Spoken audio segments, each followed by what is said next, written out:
Welcome to Philosophia World, a channel about love for wisdom.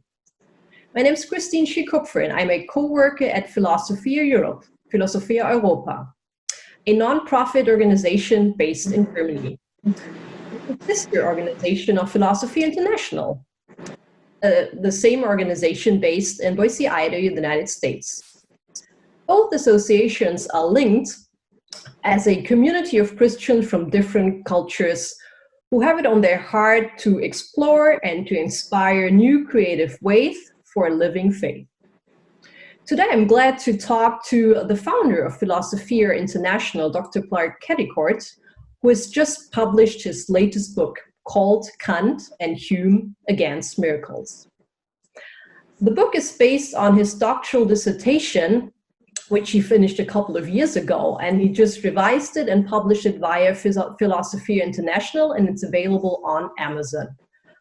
The book is not only an investigation of these two very important European thinkers and their critique of miracles, but also a systematic analysis of the conflict between naturalists and theists. Hello, Clark. Good morning. Good morning to you in Boise. Thank you. Yes. Hello, Kristin.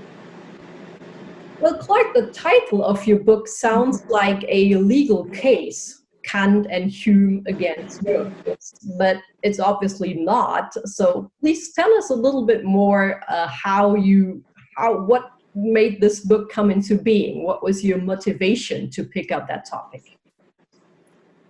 The question of the involvement of God or gods in the natural order of the world has been around for a long time. It was a question that was even present in ancient Greek philosophy. The Ionian philosophers, among others, speculated about some of these questions. However, it became an acute issue with the rise of modern science, in particular the things that happened, the thinking and radical revolution in thinking, one has to say, with the work and discoveries of Isaac Newton and the basic ideas of Newtonian physics and reflections on what is commonly called the laws of nature. So David Hume, the Scottish philosopher, by the way, don't ever call Hume an English philosopher, please. But the Scottish philosopher David Hume in the 1700s wrote probably the most influential small essay against the possibility of miracles. His argument is based upon his idea of the laws of nature and human understanding that has ever been written. And Immanuel Kant, the key figure in the development of German philosophy, picked up on Hume's arguments and ideas and developed them, and also argued against the possibility of miracles in the natural order, meaning interventions by a divine intervention, God performing something that is not explainable by the laws of nature and scientific discoveries. So anyway, this is kind of the heart of the historical part of what my book involves and what my study was related to. And of course, it also points to the fact that you did a doctorate in philosophy, but you studied theology, you started off to study biology, so you're a man of science and of faith, which also explains, I think, the complexity, I think, of that topic that you have picked. But I have degrees in biology, theology, and philosophy, which sometimes I think it sort of predestined me for dealing with these issues and wrestling with the questions in the borderlands between science, philosophy, and theology. And Clark, knowing you for some time, as working together with you and your wife and in our team back in Berlin most of the time, although you're currently based in Boise, Idaho, you're kind of stranded there actually because of COVID-19. But knowing you for some time, I know that you've shared, you yourself experienced a miracle in that sense early on in your teenage life. What kind of miracle was that, and how did you feel about it? Actually, it was quite a bit younger than my teenage years. My family was not a religious family. My father was an officer in the U.S. Air Force, and I spent a significant part of my childhood in Scottish schools. That's my affection for David Hume, and I desired that he not be labeled as an English philosopher. But I was the only American child in Scottish school when I was in the 4th grade. But as I said, my family was not a particularly religious family, but there was a moment which I think woke my speculation and thinking at a very existential level about the question of God and his relationship to the world. Elementary school being elementary school, and the whole question of me being the only American child in a particular Scottish school that I went to, Glenburn Public School in Prestwick on the southwest coast of Scotland on the Firth of Clyde. It's about 60 kilometers southwest of Glasgow. There was one fellow in my 4th grade class who really made my life completely miserable. His name was Billy, and he would harass me and tease me and just make sure that I felt as much as an outsider as he could make it. So during breaks at school, in the mornings, the boys would run out and play out on the grass. And so then the headmaster of the school, that was a traditional British public school, would ring the bell, and we would have to go in and line up and then go as classes and back to our classrooms. Well, I was walking after the headmaster had rung the bell one day, off of the grass toward the edge of the blacktop. And there wasn't anyone near me, but you know how it feels when someone puts their leg in front of you and pushes you, and you trip and fall down. It was not hard, but I distinctly felt someone put their leg in front of me, and somebody pushed me from behind, and I fell gently. I could easily catch myself, and my hands fell onto the blacktop. What I didn't know was at that moment, Billy was running as fast as he could behind me and had leapt into the air and was going to hit me on my shoulders and head. He was that high, and if he had done that, I wouldn't have been able to catch myself, and I would have gone face first into the blacktop. Well, at the very split moment that I caught myself after being pushed gently over, Billy went flying over me. And I looked up, and Billy looked down, and he was more startled than I was, I think. And he flew over me, landed on his elbow, which must have been painful, and was frightened and ran away. And I remember at that moment I stood up and I looked around to thank whoever it was that had done this. And as I said, I didn't come from a religious family, but there was no one within 10 meters of me.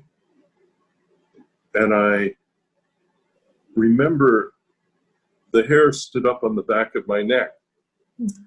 And I thought 2 thoughts. I thought, there is someone there, and he likes me. And it was years before I came to a personal faith. But at that moment, there was a shift, I would say, even in a small fourth grade boy, there was a shift at a fundamental level to an openness for a different paradigm than I was used to. And as I said, it was years before I came to a personal faith. But that moment, obviously, it was an interpretation, but it was a very key point in my own personal life. Wow, that's a very, still listening to it for not for the first time, but still it's a very moving and a very powerful experience and an example of what a miracle could feel like. Was that also in that sense a shift from you being a naturalist, somebody interested in science, then towards what you also in your book call a worldview of a theist? Is that a fundamental shift that if we don't experience, we could even understand? I mean, that difference between a naturalist, so to say, worldview and a theist worldview. To project that back on my fourth grade self probably would be too intellectual. I think it was at a much more existential and fundamental level of experience. However, I do think that we human beings live with what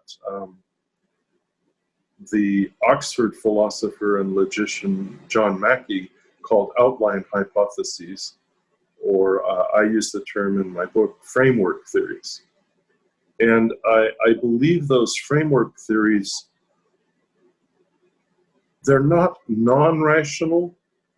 There are definite arguments for and against them, but they're almost pre-rational.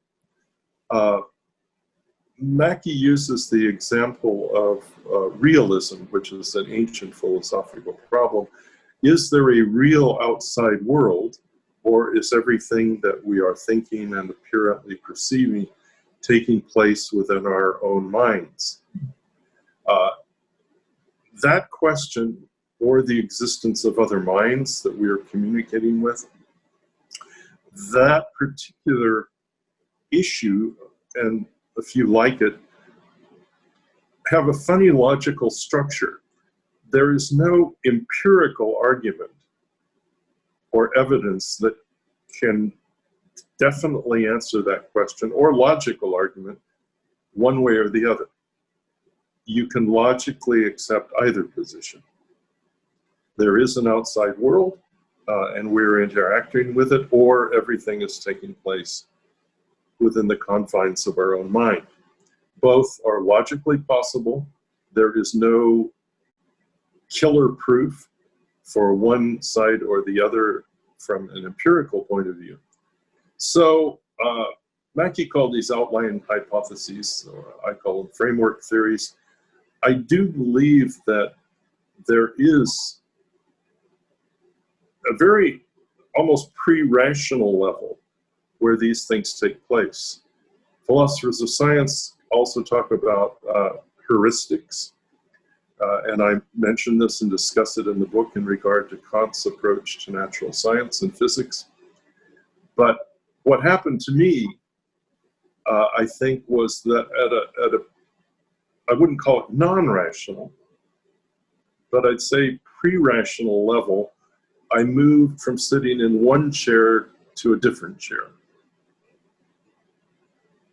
And still knowing, of course, and I mean also exploring that more in your book, both, so to say, framework theories and what makes them different from each other.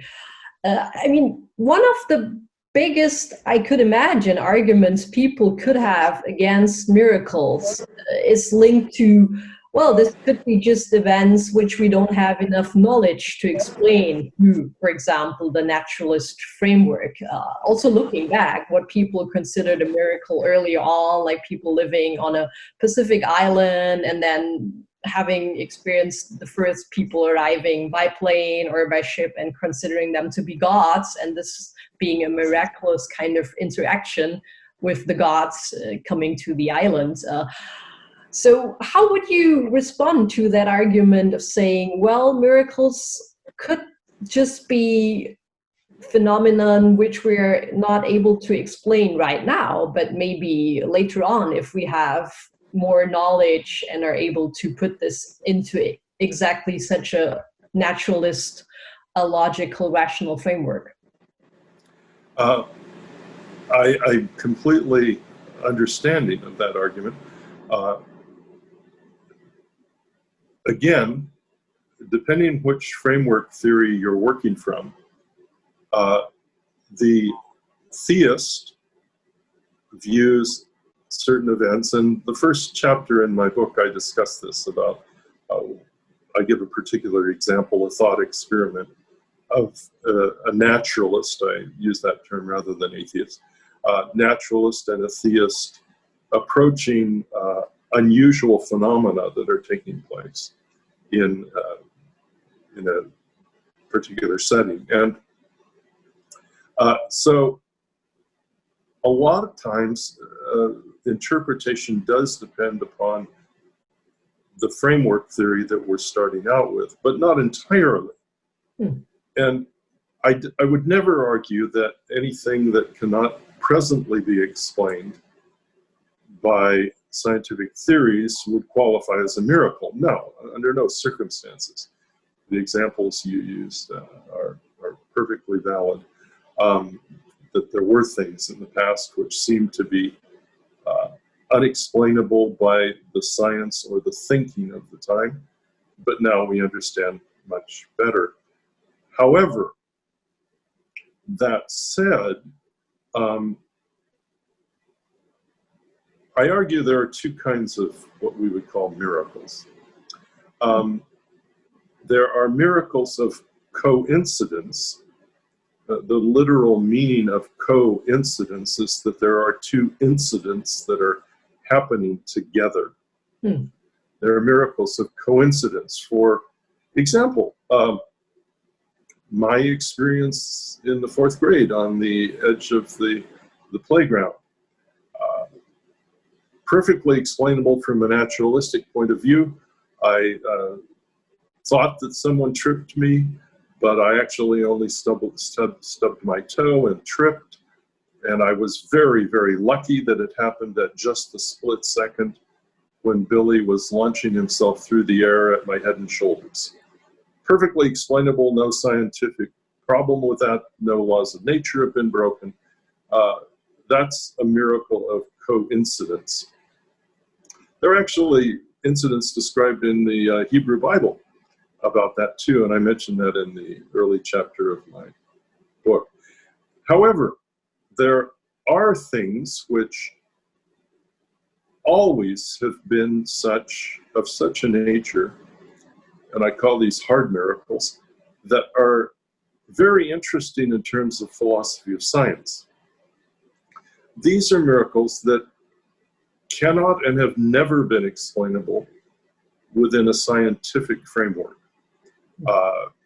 Turning of water into wine, speaking from the Christian scriptures, the resurrection of a dead person to life again, truly dead people. That just, there is, in the years of the early Christian church, no one thought that that was explainable. Even with the science of the times, people knew those kind of things don't happen in everyday circumstances in life and are beyond explanation, and it's still the case. So, yes, I completely have sympathy for the naturalist position. That's a chair that I not in a thinking way, but in sort of a pre-rational way, I sat in for a while and then moved to a different chair. So, yes, in summary, in a philosophical sense, to give you a long answer to your question, for something to qualify as what I call a hard miracle, it cannot be explainable within a scientific theory or framework. That is not, however, a sufficient condition for it being what I would call a hard miracle. Philosophers talk about necessary and sufficient conditions. It's necessary, but it doesn't qualify it. It isn't sufficient to qualify it as a miracle. It's just one aspect of a whole cluster of things which I try to outline in the book.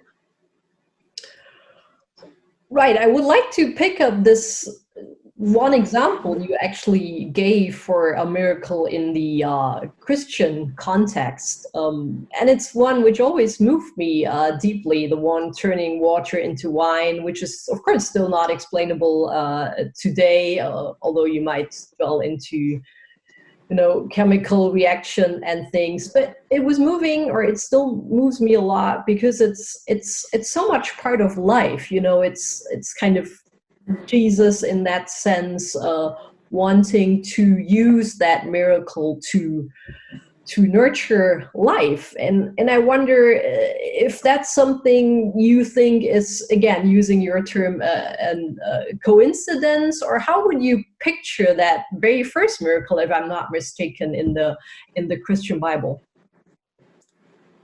The earliest reported sign or miracle that Jesus did, we find in the Gospel of St. John chapter 2, where Jesus was at a wedding in a small town in the northern part of the provinces there of Galilee.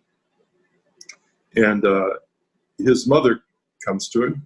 His mother apparently was helping out with the feast that took place. The celebration was for several days, usually, for traditional Jewish weddings. And she said to him, they've run out of wine. Today, that would not be a problem at all. We'd go down to the local Aldi and buy some more wine. But this was a potentially disastrous social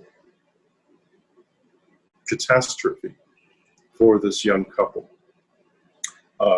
It was the responsibility of the family to provide for the needs and the nourishment and drinking and eating of all of the guests for these several days. And so it would have been a blight on this young couple's lives. And the interesting thing is, I find two things here. One is that, as I pointed out, for our present situation, we'd say, what's the problem? So you run out of wine. Give people water or whatever. And Jesus' miracle, if you have that attitude, is not very significant. But it would be a nature miracle, as I classify it, or a hard miracle. There is no scientific possible explanation for water being literally changed into wine. It's beyond explanation then, it's beyond explanation now. But in the social context of that time, what he did had tremendous meaning and importance and significance for the life of this unnamed, unknown couple in the beginning of their young life, and that they weren't blighted with this socially reprehensible and embarrassing event. So changing water into wine had tremendous significance in that context. By the way, which is an interesting thing as you read the story in the Christian Bible, Jesus wasn't very excited about doing this at first. He responded to his mother and he said, this is not really the time for me to start revealing what I can do. And her response was instructive. She looked at the waiters and waitresses that were standing around and just said, just do what he tells you. So she left the decision entirely with him, and he chose,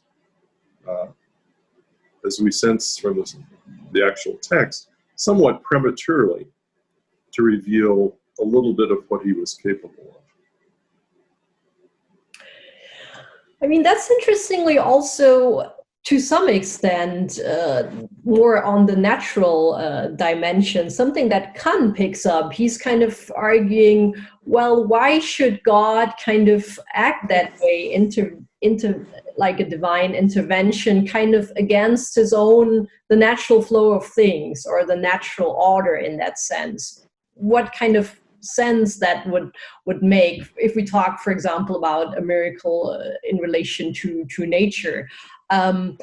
But you were just telling the miracle you were just sharing, it's precisely because it's a God who is for life, and he wants to restore or keep a young couple's future and a family reputation, that he is kind of reluctantly, though, as you said, kind of performing or enabling this miracle. On a more general level, why do you think God is revealing himself or the way he is through miracles? Is that a kind of way to communicate with us human beings? I do think communication from God to us humans, the theological category is revelation, information from outside, if you will, is part of the context in which miracles are presented in the Hebrew and Christian scriptures.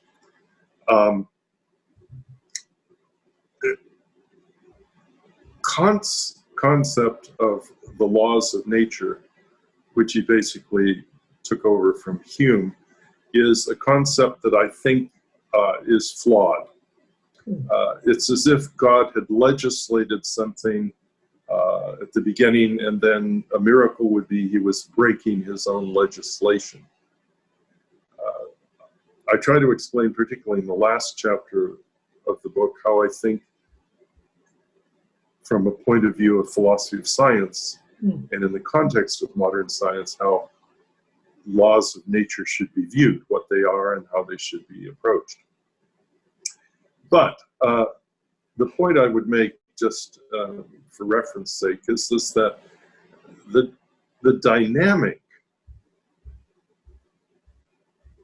a static idea of the laws of nature, of God legislating something at the beginning and just winding up the clock, so to speak, and then letting it run, does not incorporate the idea of a dynamic relationship between God and his creation.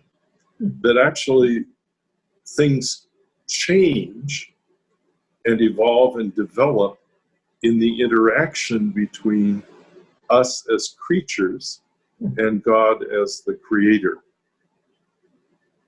One could hold a whole theological seminar for a semester about this topic, but I would point out that in this particular case that I cited from the Gospel of St. John chapter 2, there was a dynamic interaction between God and his creation that was due to a whole series of events that ended up with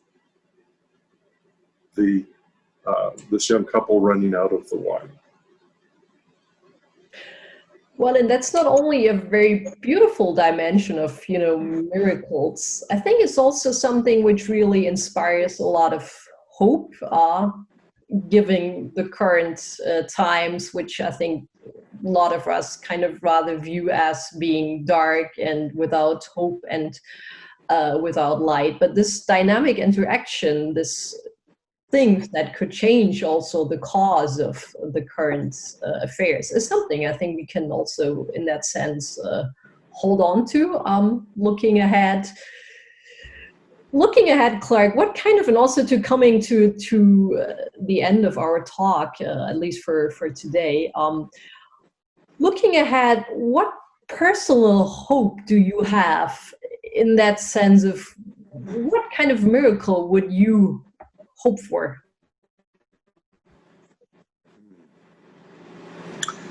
I think that you put your finger on something very important, Kristin, just a moment ago.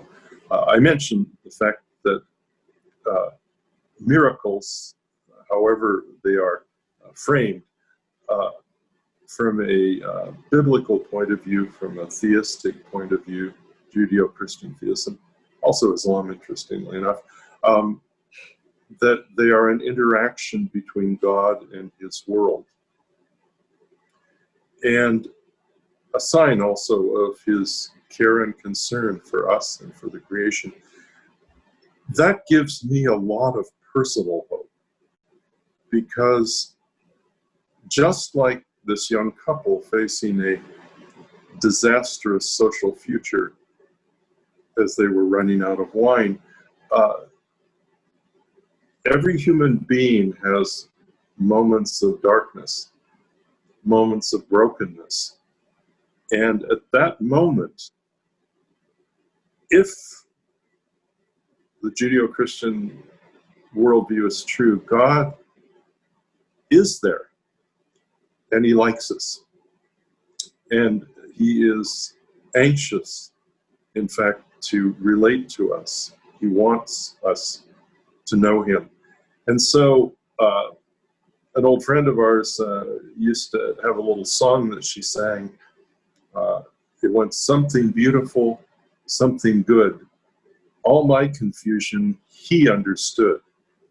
All I had to offer him was brokenness and strife, but he made something beautiful out of my life. That sums up my hope, and he can do that for individuals, he can do it for communities, families. I actually believe he can also do it for nations and for our world. God's hand is out to us, and he wants to help us. Well, Clark, thank you so much for not only leaving us with this vision for hope, for life, for light, looking ahead, and I think we all need this given the current circumstances in our world, but also for writing down your thoughts, for exploring this complex topic. And I would encourage each and everyone who would like to learn more about these topics, miracles, naturalist, theist, framework, about love, about wisdom, to buy Clark's book. It can be purchased via Amazon. And if you would like to have more information about Philosophia International, please visit our website at www.philosophia.org. Thank you very much for listening, and thank you, Clark, for your time. All the best to you and your wife, Anne, in Boise, Idaho. Thank you, Kristin. It was delightful.